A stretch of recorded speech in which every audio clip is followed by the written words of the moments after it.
জাপানিরা মনে করেন হাজারো দিন পড়াশোনার চেয়ে একজন মহান শিক্ষকের সাথে একদিন অতিবাহিত করা বেশি উত্তম। আজকে মহান শিক্ষক দিবস। আজকের অনুষ্ঠানে সম্মানিত সভাপতি, সম্মানিত প্রধান অতিথি এবং আমার প্রাণপ্রিয় শিক্ষক শিক্ষিকাবৃন্দ, আরও উপস্থিত পঞ্চম শ্রেণীর ভাই বোনেরা, আসসালামু আলাইকুম। বক্তব্যের শুরুতে আমার শিক্ষকদের প্রতি বিনম্র শ্রদ্ধা ও সম্মান প্রদর্শন করছি এবং তাদের জ্ঞানদানের কথা কৃতজ্ঞতার সাথে স্মরণ করছি। সাথে সাথে বিশ্বের সকল শিক্ষকদের শ্রদ্ধা জানাচ্ছি।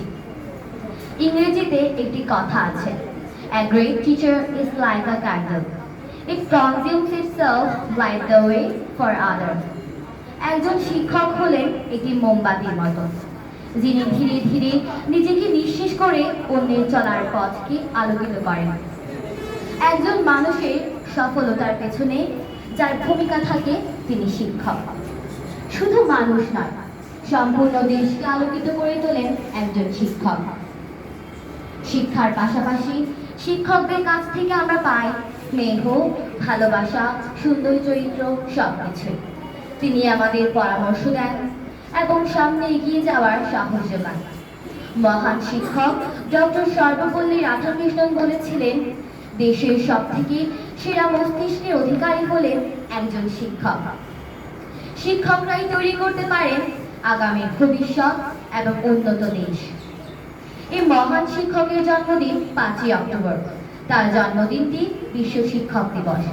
আজকের এই দিবসে আমরা শিক্ষকদের প্রচেষ্টা ও কাজের প্রতি গভীর শ্রদ্ধা জ্ঞাপন করছি।